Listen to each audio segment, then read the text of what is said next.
guys, kembali lagi di Nutricast dengan aku Agnes dan rekanku Alvina. Hari ini kita mau bahas tentang gizi untuk ibu pasca melahirkan dan juga ASI untuk adik bayinya. Karena kan itu tuh berawal dari banyak banget isu-isu makanan yang sebenarnya tuh kurang tepat ya, tapi itu beredar di masyarakat gitu loh, kayak makanan-makanan tabu. Padahal itu penting banget sebenarnya untuk ibu konsumsi, apalagi setelah melahirkan ya. Jadi kita mau ceki-ceki, tanya-tanya dulu bersama Elvina. Elvina, aku mau nanya dulu, gizi yang sebenarnya dianjurkan untuk ibu pasca melahirkan itu kayak gimana? Soalnya kan dia itu waktu melahirkan pasti banyak banget jaringan-jaringan rusak dan juga ngeluarin banyak darah kan. Ya gimana tuh?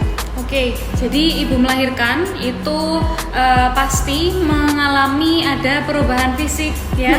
Nah, ASI-nya juga baru keluar, kemudian kolostrum nanti kita akan bahas di akhir sesi. Nah, moms healthies yang baca maupun ngelihat video ini semoga bermanfaat. Jadi ada beberapa hal yang kita sebagai ahli gizi resah dan perlu diluruskan nih. Pertama, moms harus tahu bahwa gizi untuk ibu yang habis melahirkan adalah perlu untuk tinggi energi, tinggi protein. Itu adalah kuncinya. Pertama, kenapa harus tinggi energi? Tentu karena moms yang setelah melahirkan itu pasti menguras banyak energi. Nah, pasti dari energi untuk mengeluarkan bayi seperti itu ya, itu pasti bakal banyak pengeluarannya ya. Kemudian yang kedua, kenapa harus protein tinggi? Karena untuk memperbaiki jaringan yang rusak di dalam tubuh. Kita bisa dapatkan tinggi protein itu dari makanan sumber hewani dan juga nabati ya Mbak Nes ya. Kalau hewani kita bisa peroleh dari makan makanan yang tinggi telur juga, telur ayam, daging. Selain ayam, daging, kemudian ada juga susu ya. Nah ini nanti ada tabu, bukannya habis melahirkan itu harus kita makan yang ini ya, yang biasa aja ya, nggak perlu makan yang ikan karena khawatirnya nanti gatel lukanya. Nah itu salah ya, jadi itu mitos. Mitos. Karena justru protein itu bermanfaat banget untuk perbaikan jaringan. Kalau timbul gatal itu adalah salah satu reaksi dari kita makan makanan yang protein tinggi. Jadi jangan khawatir, itu adalah proses pemulihan.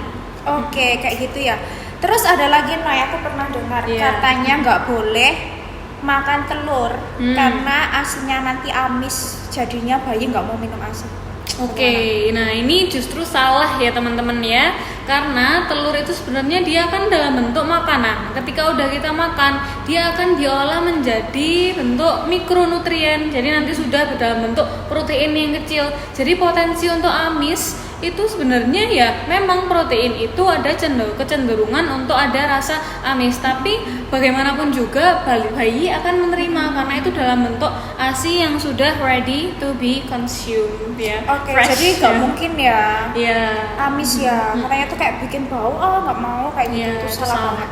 Oke guys, ini aku udah nyiapin catatan yang akan kita bahas ya. Daftar makanan yang dilarang setelah melahirkan. Kita tanya-tanya Alvina dulu apakah benar. Tadi dua di antaranya udah kita bahas ya. Sekarang aku mau tanya Vin, makanan pedas bagaimana? Ya, makanan pedas itu kan sebenarnya dia itu punya zat yang bikin lidah panas ya. Nah, tentunya ASI itu kalau diisi dengan ibu yang suka makanan pedas itu khawatirnya ada timbul penyakit seperti kolik pada bayinya. Kolik itu kondisi perut di mana nggak enak, melilit, kemudian rasanya ada kembung. Nah itu salah satu hal yang perlu dihindari ya moms. Walaupun moms suka nyambel, suka apa, coba dibatasi dulu karena ini akan mempengaruhi juga untuk ASI. Selain mempengaruhi ASI, juga mempengaruhi dari pencernaan moms juga. Kalau pencernaan moms kurang bagus, diare, khawatirnya nanti tidak baik juga untuk produksi ASI-nya. Iya, setuju banget sih. Apalagi kan cabai itu kan mengandung senyawa capsaicin. Ya kan? Itu yang bikin kayak menimbulkan rasa-rasa pedas kayak gitu-gitu. Jadi yang kedua ya guys ya. Makanan dan minuman berkafein bagaimana Alvina? Nah, makanan kafein. Mungkin healthy sudah ada kebayang. Contohnya pertama kopi ya. Ibu-ibu muda itu suka kopi itu. Kopi. Kalau nggak ngopi bakal ngantuk. Kalau nggak ngopi nggak enak. Kemudian yang kedua teh ya, coklat ya. Nah, jadi moms perlu diperhatikan untuk fase masa pasca melahirkan dan juga fase mengasihi itu kafein sebaiknya dibatasi ya. Bukan berarti kita mengeliminasi, tapi dibatasi, dimana dalam satu hari itu kalau memang moms mau mengonsumsi kafein itu bisa 2 jam setelah makan. Kenapa kafein itu berbahaya banget? Karena pertama, kalau moms sudah makan tinggi energi tadi, yang sudah aku maksud tinggi protein, udah makan telur, udah makan daging-dagingan, tapi pada akhirnya moms langsung minum kopi, itu nggak terserap loh makanan yang udah kita makan. Contohnya proteinnya nggak bakal terserap dengan baik. Nah, itu alhasil nanti kualitas asinya juga akan tidak baik ya moms. Jadi mengganggu penyerapan protein ya kafein itu ya. Gitu ya guys. Terus yang ketiga, makanan berminyak itu nggak boleh. Gimana nih? Ya, sebenarnya makanan berminyak ya moms ya, kita lihat makanan berminyak itu kan sumbernya dari lemak ya. Nah, kalau lemak itu sebenarnya penting moms, tapi lemak yang mana? Kita mengenal 2 jenis lemak, lemak baik dan lemak jahat. Lemak baik HDL itu bisa kita dapatkan dari minyak dari alpukat, kemudian minyak ikan omega 3 itu bagus. Jadi perlu ditanyakan kembali minyak apa ya moms. Nah, kalau moms lebih cenderung mengonsumsi minyak yang dari minyak jenuh ya, seperti minyak yang digunakan berkali-kali, makanan yang tinggi gorengan, nah itu perlu dilihat lagi moms, karena memang bayi baru lahir itu memerlukan kualitas ASI yang bagus. Kalau dengan lemak yang kurang baik, nanti lemak yang dihasilkan dan juga diperoleh dari si baby malah kurang maksimal. Betul banget. Terus ini beberapa jenis ikan tadi kita udah bahas ya guys ya. Itu sebenarnya penting ya, karena banyak mengandung protein. Kita skip ya. Yang terakhir nih. Masih ada 2 terakhir. Alkohol. Gimana? Alkohol sebenarnya ya apa bro? Jadi moms, alkohol ya. Ini sebenarnya memang dari anjuran gizi itu tidak diperbolehkan. Karena alkohol ini ada zat-zat yang mempengaruhi hormon. Contohnya yang pertama, dia akan mempengaruhi pola tidur kita. Ada gangguan tidur. Sedangkan moms yang baru melahirkan pasti pola tidurnya akan acak-acakan. Nah, kalau ditambah dengan alkohol, justru gangguan tidurnya akan malah meningkat. Jadi resikonya moms akan mengalami kelelahan karena nggak bisa tidur dengan baik. Kemudian malah ada gangguan fokus ya. Malah nanti tidak bagus untuk moms dan juga si babynya. Betul. Last one. Makanan bergas contohnya kayak apa ya? Brokoli, durian. Oh my god. Makanan bergas itu kan misalnya ya healthy sudah bayangin, kol, terus yang bergas sawi, kacang-kacangan. Sebenarnya moms, kalau makanan bergas ini kan memang akan mengaruhi ke reflux ya, lambung. Kalau istilahnya di dalam dunia medis itu khawatirnya akan ada perasaan perut itu bergas, kurang nyaman. Nah, sebaiknya memang makanan-makanan itu bisa dihindari seperti kol dan lain brokoli. Tapi moms bisa diganti alternatifnya dengan sayuran. Bukan berarti kita menghindari kol dan brokoli itu berarti menghindari sayuran, enggak ya moms. Jadi kita tetap bisa mengalihkan ke sumber sayur yang gasnya akan lebih rendah. Contohnya ada wortel, labu siam ya. Jadi sop-sopan itu sangat aman. Jadi moms itu ya sebenarnya tabu. Mungkin moms ada lagi boleh di komen ya, sambil di komen mungkin tanya-tanya tentang tabu food juga boleh. Alvina, aku mau nanya lagi, kan makanan ini kaitannya dengan ASI itu untuk memperlancar ASI kan banyak banget ya. Teman-temanku itu tuh yang anaknya baru lahir dapat 2 bulan asinya lancar, terus masuk ke 3 bulan itu kayak agak seret kayak gitu. Itu makanan apa sih yang bagus untuk ibunya biar asinya lancar? Daun kelor, daun katuk ya.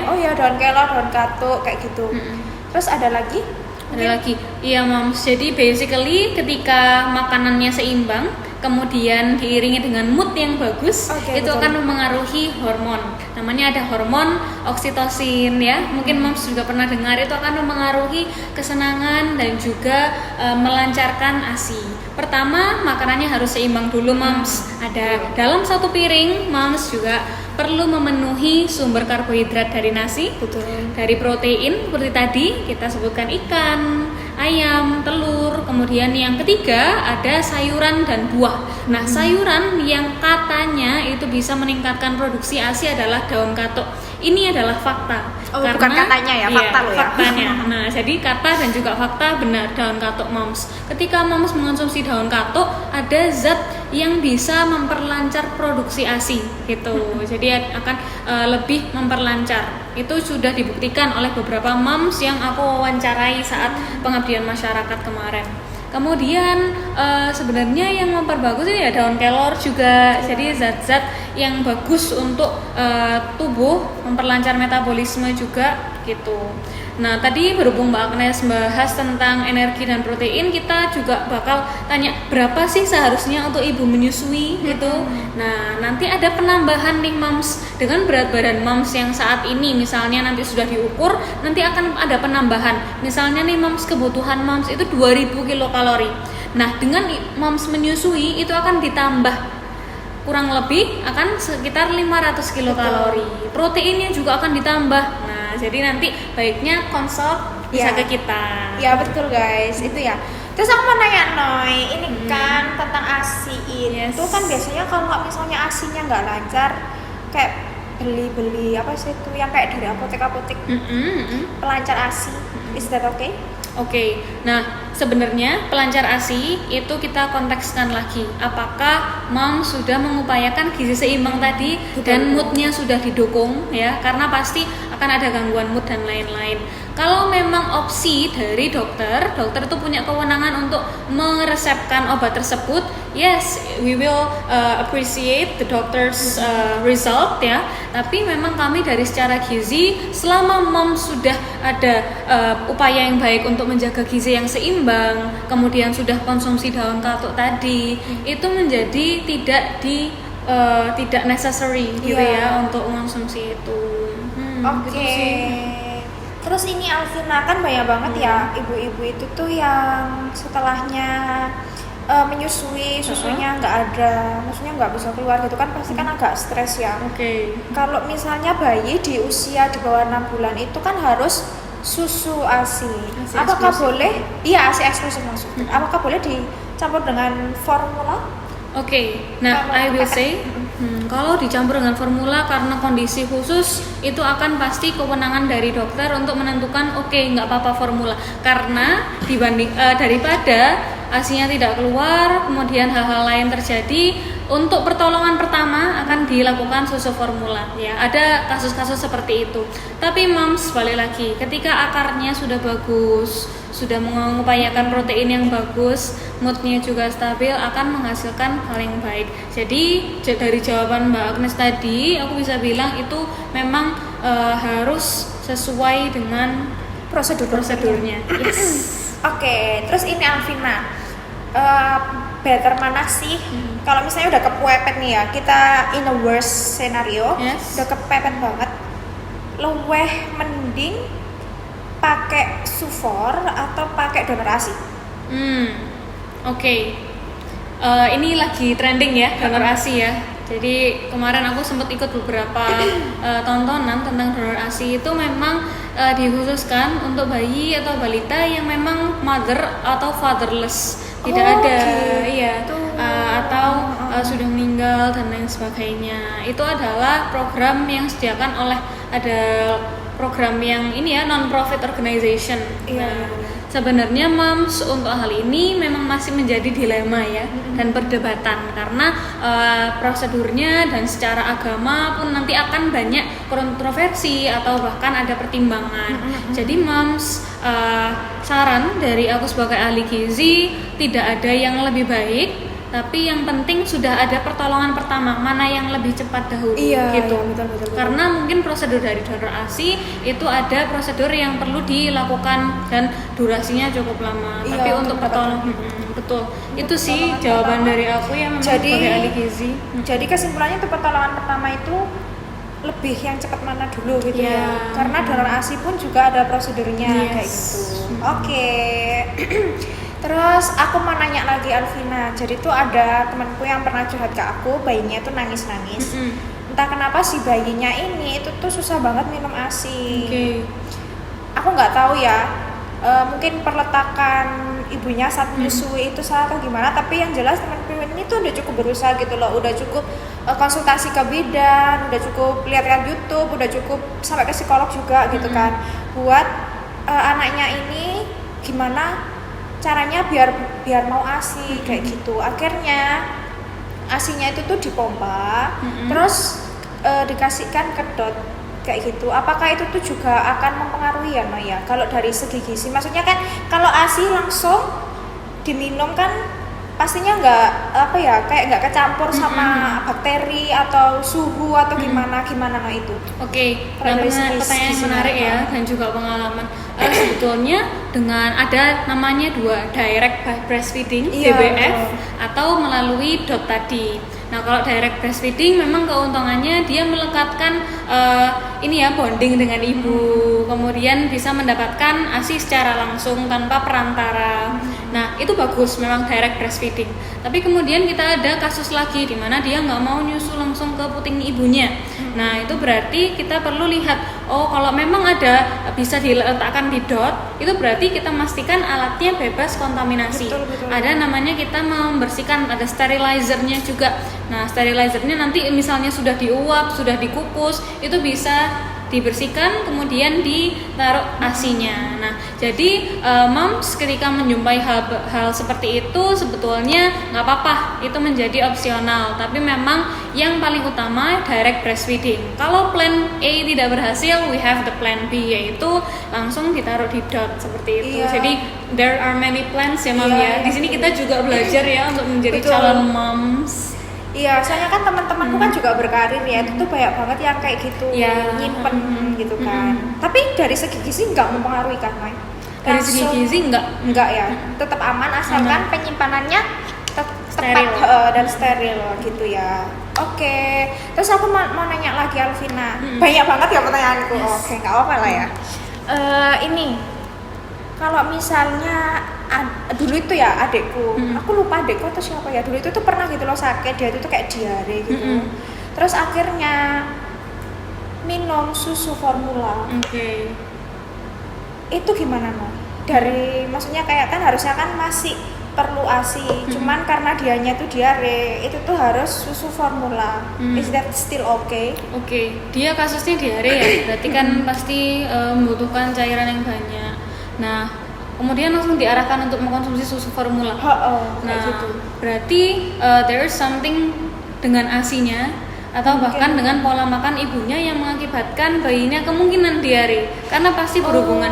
Seperti tadi kita bahas di awal ya, food yang harus dihindari makanan pedas. Ketika makanan pedas itu terjadi akan menimbulkan ASI yang kualitasnya tidak terlalu baik, akhirnya balitanya terkena kolik, akhirnya ya diare. Nah, kenapa moro-moro dianjurkan untuk susu formula? Mungkin ada problem dengan ASI-nya. Tapi selama ASI bisa diperbaiki dengan pola makan yang baik tadi, itu insya Allah diarenya ya akan justru baik. Wong ASI itu akan mempengaruhi imunitas. Iya, bagus. Jadi imunitasnya akan lebih baik dengan ASI. Iya, Itu betul, memang. betul. Tapi memang kalau melangkahi advice dari dokter kita nggak bisa ya. Iya, Itu mungkin ada consideration ya. Iya, dokter. kondisi dan psikontag tertentu lah ya. Yes. Oke. Ngomongin tentang imun, ASI yang pertama kali keluar dari ibu namanya aduh sampai water ya. Kolostrum. Kolostrum. Nah, itu gimana? Ceritain dong tentang kolostrum. Iya, kolostrum adalah ASI yang pertama kali dikeluarkan. Dia warnanya kuning, kemudian sedikit pekat, kemudian kental. Itu bisa keluar 1-3 hari atau bahkan 1 minggu pasca melahirkan, atau bahkan ada moms yang keluar duluan kolostrumnya. Ini sangat berfungsi moms untuk kesehatan dari baby. Jadi itu adalah yang kolostrum yang harus dikonsumsi pertama oleh si baby untuk imunitas. Maka dari itu memang ketika mom sudah melahirkan tadi, langsung saran dari bidan atau tenaga kesehatan yang lain adalah untuk meletakkan baby ke dalam puting ibunya untuk langsung inisiasi menyusu dini. Oke guys, itu ya guys dari podcast kita pada kesempatan kali ini. Jadi protein itu tuh penting bagi ibu yang pasca melahirkan, dan juga ASI itu tuh kalau bisa harus benar-benar eksklusif 6 bulan ya. Kalau ada terms and conditions yang memerlukan pendampingan dokter, harap segera menemui dokter ya, karena ini tuh cukup penting dan bisa berakibat fatal kalau kita diem-diem aja gitu kan ya. Oke. Dan pesan dari aku juga, selain dari moms dan juga si baby, keterlibatan semua orang supporting system, suami, kemudian bahkan kalau punya saudara-saudara, relatives itu coba diberi motivasi, kita support gitu. Ya betul, biar nggak bebus juga ya. Yes. Ini udah ranahnya psikolog.